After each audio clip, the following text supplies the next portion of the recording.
Welcome to Chapter 5, Arousal, Stress, and Anxiety. Randy Couture is an American actor, former U.S. Army Sergeant, a retired mixed martial artist, and a former collegiate and Greco-Roman wrestler. During his time with the Ultimate Fighting Championship, or the UFC, he became a 3-time UFC heavyweight champion, 2-time UFC light heavyweight champion, an interim UFC light heavyweight champion, which makes him a 6-time UFC champion and a UFC 13-time heavyweight tournament winner. He's the first of 7 fighters to hold 2 UFC championship titles in 2 different divisions. This man's been involved with many high-stakes fights in his career. He once said, "You're nervous because you're afraid of the outcome. You can take that anxiety and accept the worst outcome. You'll be free and fight like you're able to. If losing a fight is the worst thing that has ever happened in your life, then you're doing pretty good." History is full of athletes who have performed well under pressure, and also with those who have performed exceedingly poor under pressure. So how does anxiety play a role in the outcomes of these events?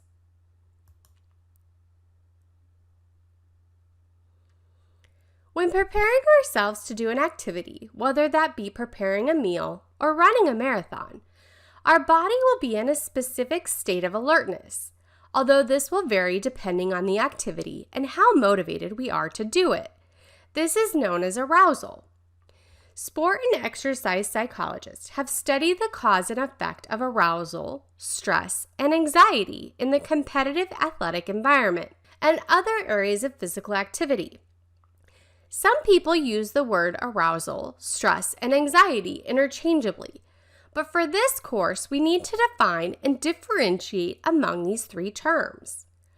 Arousal is a blend of psychological and physiological activation. This varies in intensity along a continuum.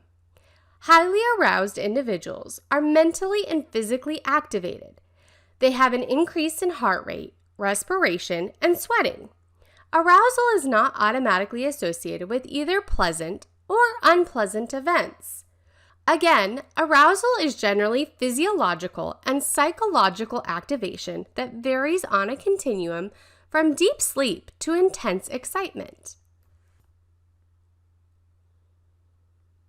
Stress is a substantial imbalance between physical and psychological demands that are placed on an individual and their response capability under conditions in which failure to meet demands has important consequences. Anxiety is a negative emotional state with feelings of worry, nervousness, and apprehension that are associated with activation of the body. Anxiety is often perceived as a negative factor. However, it does not always negatively affect performance. In the sports setting, anxiety refers to an unpleasant psychological state in reaction to perceived stress concerning the performance of a task under pressure. This is the interrelationship among arousal, trait anxiety, and state anxiety. Trait anxiety is part of the person. This is an acquired disposition that influences behavior. Trait anxiety is a personality disposition that is stable over time. This disposition predisposes a person to perceive a wide range of objectively non-dangerous circumstances as threatening and to respond to these with disproportionate state anxiety levels.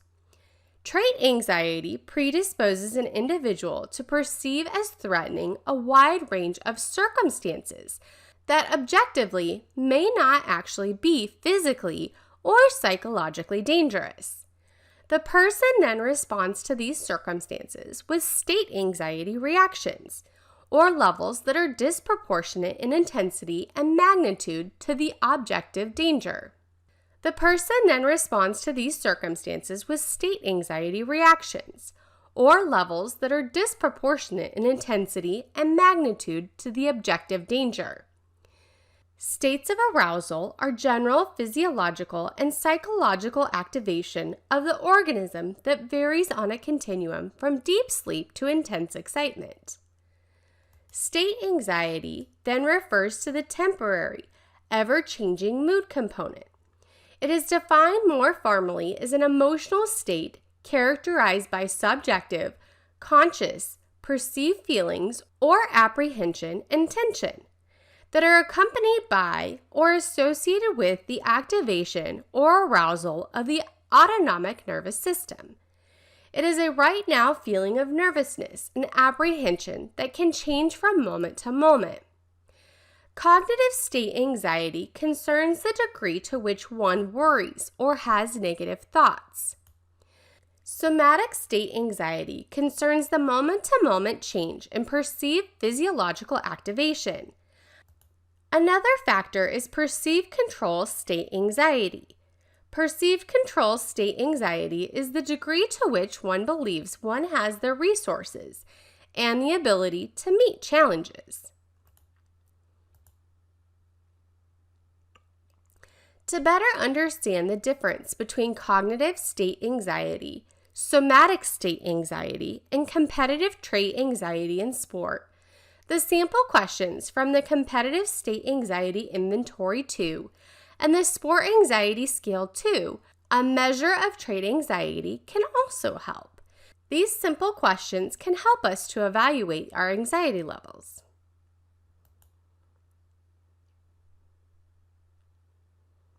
The relationship between trait and state anxiety. Trait anxiety is a behavioral disposition to perceive as threatening circumstances that objectively may not be dangerous and to then respond with disproportionate state anxiety. People with high trait anxiety usually have more state anxiety in high competitive, evaluative situations than do people with lower trait anxiety. The antecedents of pre-performance anxiety. An antecedent is a thing or an event that existed before or logically precedes another. So in this context, what factors affect pre-performance anxiety in athletes? This may include things like the fear of performance failure or the unknown, the fear of negative social evaluation, the fear of physical harm, situational ambiguity, disruption of well-learned routines, and even event importance. We can measure arousal and anxiety with physiological signs, such as the heart rate, respiration rate, skin conductance, and even biochemistry analysis. We can also use the global and multidimensional self-report scales to help people measure, assess, and work with anxiety and arousal levels. Stress and the stress process. You as a student probably are well versed in stress. We will review the definition of stress in the context of sport and exercise psychology. With this, let's define stress. Stress is a substantial imbalance between physical and psychological demands that are placed on an individual and their response capability under conditions in which failure to meet demands has important consequences. Stress is a process or a sequence of events that leads to a particular end. In order to work with our athletes and help them understand what the pressure associated with dealing with sports, we have to be able to understand the stress concept and how we can manipulate stress, arousal, and even anxiety levels to help optimize performance. Within this, there is a general adaptation syndrome. Hans Seil, a medical doctor and researcher, found that when aroused, the body is under stress, regardless of whether it is anger or joy. Eustress is a moderate or normal psychological stress interpreted as being beneficial for the experiencer, and distress is extreme anxiety, sorrow, or pain. Dr. Self came up with a theory of general adaptation syndrome, or GAS. GAS is the three-stage process that describes the physiological changes to the body when under stress. These changes do not occur in isolated incidents, but rather are the typical response to stress. These 3 stages are alarm, resistance, and exhaustion. Understanding these different responses and how they relate to each other may help us cope with stress, which may be very important to us as academics and also to the people with whom we work. In the first phase, alarm, the body mobilizes to confront the threat, which temporarily expends the resources and lowers our resistance. In the resistance phase, the body is actively confronting the threat and resistance is high. If the threat continues, the body moves into ultimate exhaustion. Emotions are an organized psychophysiological reaction to ongoing relationships with the environment, most often, but not always, interpersonal or social, involving subjective experiences, observable actions, or impulses to act, as well as physiological changes. Emotion is a central feature of many sporting events. Athletes, as well as their supporters, can experience many emotions. Most emotional theorists argue that emotions have the power to motivate and to regulate cognition and behavior in sport. To understand the antecedents, experience, and consequences of emotions, theorists have attempted to classify emotions into various categories. But one central question is whether some emotions should be considered basic. This would require us to evaluate whether some emotions are fundamental to the human experience. Emotions have both a physiological and a psychological component. Emotions can be positive, such as pleasure, or negative, feelings of shame. Common emotions include anger, anxiety, fright, guilt, shame, sadness, envy, jealousy, happiness, pride, relief, hope, love, gratitude, and even compassion. Different emotions, such as anxiety, anger, and happiness, have been found to influence performance either positively or negatively.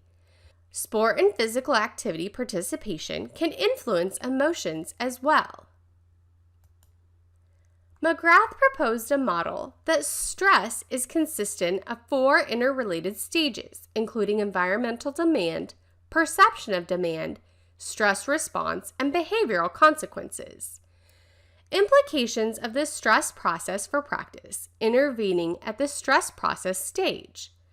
You can intervene during any of the 4 stages of the stress process or the cycle. Stage 1 of the 4-stage stress process is environmental demand. Some demand is placed on an individual, either physical or psychological. Stage 2 is the individual's perception of the environmental demand. This is an individual's perception of physical and psychological demands. Stage 3 is the stress response, which is the individual's physical and psychological response to a perception of the situation. Stage 4 is the actual behavior of the individual under stress. And the final stage of the stress process feeds back into the first. The stress process is therefore continuing a cycle. Stress has a number of implications for practice. By understanding this cycle, we can target efforts and attempt to reduce stress among our patients. We can also incorporate stress management strategies at different times during these stages. So how do arousal and anxiety affect performance? There are numerous theories that attempt to describe this relationship. One of the most compelling relationships that sport and exercise psychologists study is the relationship, either positive or negative, between arousal, anxiety, and emotional states on one hand and performance on the other. With all of the focused studies on these 2 factors, researchers have yet to come to a definitive conclusion between arousal and anxiety. Some of the theories related to arousal and anxiety and their effect on performance include the drive theory, inverted U hypothesis, individualized zones of optimal functioning, multidimensional anxiety theory, catastrophe model, reversal theory, and anxiety direction and intensity. We'll start with the drive theory. Psychologists first saw the relationship between the arousal and performance as direct and linear. The drive theory indicates that as an individual's arousal or state anxiety increases, so does their performance. This would suggest that the more psyched an athlete got, the better that an athlete should perform. This is also used as the basis for social facilitation theory. This is the presence of others, which enhances the performance on simple or well-learned skills and inhibits performance on complex or unlearned skills. So what about home field advantage? During the regular season, a clear home field advantage exists for both professional and amateur team sports and dates back almost 100 years. The home field advantage occurs for both teams and individual sports and for both male and female athletes. However, during playoffs, there is a proposed home field disadvantage, but the evidence supporting it is mixed. So even from this home field advantage information and from our personal lives, we probably understand that there are limits to this drive theory.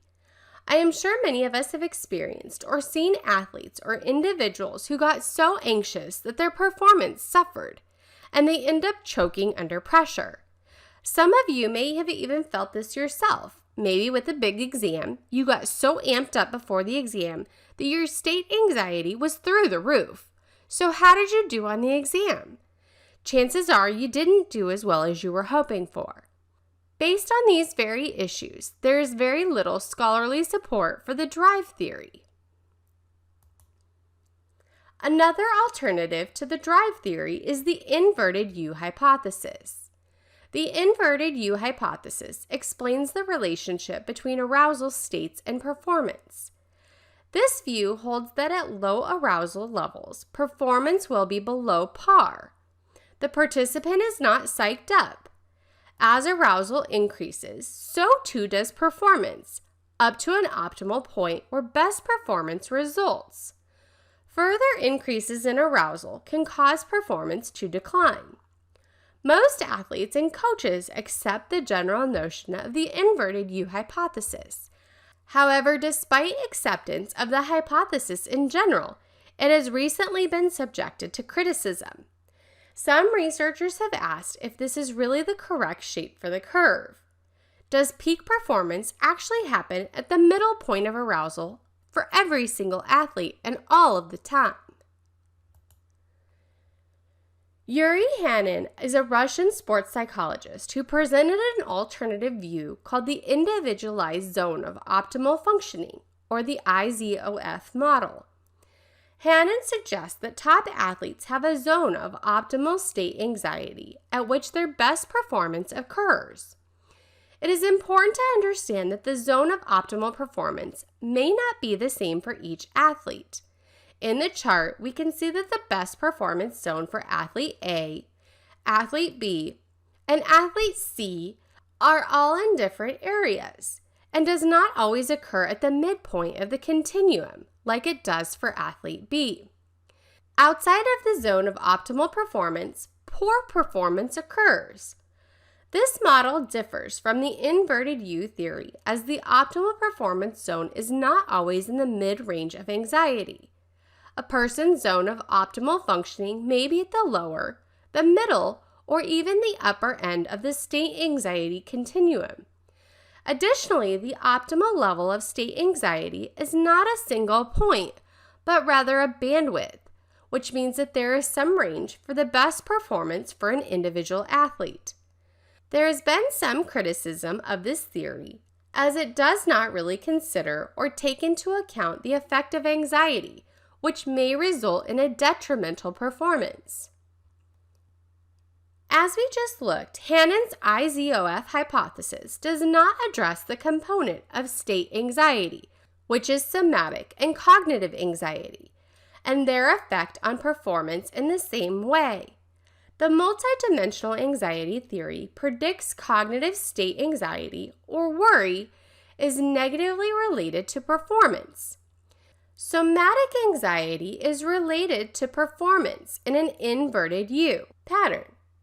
Increases in cognitive state anxiety lead to decreases in performance, and cognitive anxiety is negatively related to performance. This theory predicts somatic state anxiety, which is physiologically manifested, is related to performance in an inverted U, and that increases in anxiety facilitate performance up to an optimal level, beyond which additional anxiety causes performance to decline. Research has not consistently supported this theory. One reason for the lack of support is the fact that the cognitive anxiety may have a detrimental effect on performance. The catastrophe model predicts that physiological arousal is related to performance in an inverted U fashion, but only when an athlete is not worried or has low cognitive state anxiety. This all changes when anxiety is high, for example, if the athlete is worrying or is stressed. With increases in high cognitive anxiety and worry, the increase in arousal reaches a threshold just past the point of optimal arousal, and afterward we notice a rapid decline in performance and a catastrophe occurs, which is the reason for the name of this model. Although some scientific support exists for the catastrophe model, it is very difficult to scientifically test or evaluate this model. The reversal theory by Kerr from 1999 is slightly different from other theories in that Kerr believed arousal only affects performance dependent upon how the performer perceives this arousal. Performers with low arousal may perceive this with either negative or positive feelings, such as boredom or relaxation. Similarly, performers with high levels of arousal may also perceive this either positively or negative, either as excitement or anxiety. As the diagram shows, performers who perceive their arousal levels as pleasant perform at a higher level than those who perceive arousal as a negative emotion. Kerr believed that athletes perceived arousal differently, and this perception determines how arousal affects their performance. The theory introduces the idea that the athlete's perception of the environment may change or move along a continuum of pleasant to unpleasant, and in turn, their level of performance may be altered. So how arousal affects performance depends on an individual's interpretation of his or her arousal level. Arousal can be interpreted as pleasant, either excitement, or as unpleasant, anxiety. Arousal interpreted as pleasant facilitates a performance, while arousal interpreted as unpleasant hurts a performance. While arousal interpreted as unpleasant hurts performance. In the bottom line, this view is interesting, but there's too few studies that have been conducted to draw firm conclusions. For years, researchers have assumed that anxiety had only negative effects on performance. However, studies have demonstrated that an individual's interpretation of anxiety symptoms, either as positive and helpful to the performance, facilitative, or as negative and harmful to the performance, which would be debilitative. Jones developed a model of how facilitated anxiety and debilitative anxiety interact. Jones suggested that viewing anxiety as facilitative leads to superior performance, whereas viewing it as debilitative leads to poor performance. State anxiety is perceived as facilitative or debilitative, depending on how much control the athlete perceives they have. Performers can be trained to effectively use their anxiety symptoms in a productive way to develop a rational appraisal process in relation to their experiences during competition. There is no shortage of arousal performance views. Some things that we do know. Arousal and state anxiety do not always have a negative effect on performance. And interaction and interpretation of physiological and cognitive arousal are more important than actual levels of either. Arousal is multifaceted. There is a physical activation of arousal and an interpretation of that arousal. performers can find the optimal mix of these emotions for their best performance. These optimal mixes of arousal-related emotions are highly individual and very task-specific. Arousal and state anxiety do not always have to have negative effects on performance. They can be facilitative or debilitative, depending on interpretation. Self-confidence and enhanced perceptions of control are critical to perceiving anxiety as facilitative. Some optimal levels of arousal lead to peak performance, but optimal levels of physiological activation and arousal-related thoughts or worry are not the same. Psyching up strategies should be employed when we're working with athletes, but we should use these with caution because it is difficult to recover from a catastrophe if one occurs. Athletes should have well-practiced self-talk, imagery, relaxation, and goal-setting skills to help cope with anxiety. How or why does arousal influence performance? Understanding why arousal affects performance can help us to regulate our arousal. At least two things explain how increased arousal influences athletic performance. Stress increases muscle tension and causes coordination difficulties. It also causes attention and concentration changes. We see a narrowing of attention where we are unable to survey the entire playing surface, shift to the dominant style of play, and shifting of our attendance to inappropriate cues. This is a visual representation of attentional narrowing. This is the optimal attentional field associated with a moderate or optimal arousal level. This diagram shows that to achieve the optimal arousal is to look straight out in front of you so that there cannot be any distractions. In low arousal levels, our attention field becomes extremely broad. And in high arousal levels, our field of attention can narrow and we can suffer from what is called tunnel vision. This means that we may not be able to respond to environmental stimuli as well as we should because of attention narrowing from heightened arousal. We can now integrate our knowledge of arousal, stress, and anxiety by applying it to professional practices.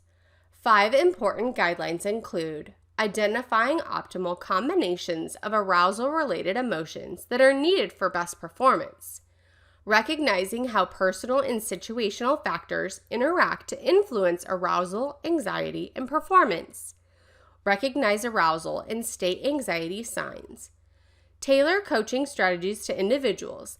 Arousal and state anxiety may need to be increased, decreased, or maintained for each individual, and work to develop confidence.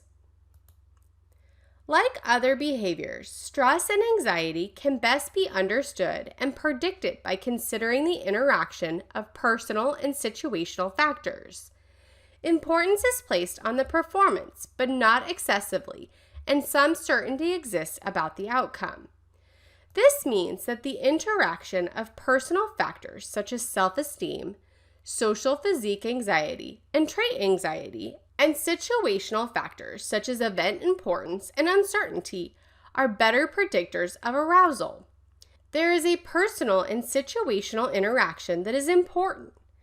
Some people may assume that low-trait anxious athletes will always be the best performer, but that is a mistake. Additionally, situational factors, such as the importance of an event, may affect an individual. Along with these factors, it results in a state anxiety or arousal of that individual.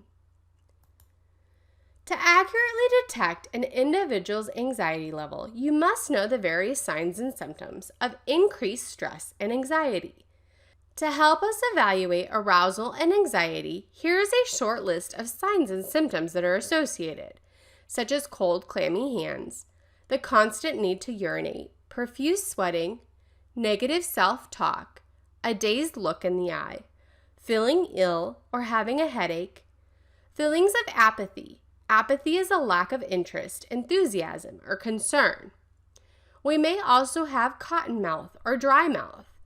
We may be sick constantly, having difficulty sleeping, increased muscle tension, feelings of butterflies in the stomach, an inability to concentrate, and many individuals consistently perform better in non-evaluative situations.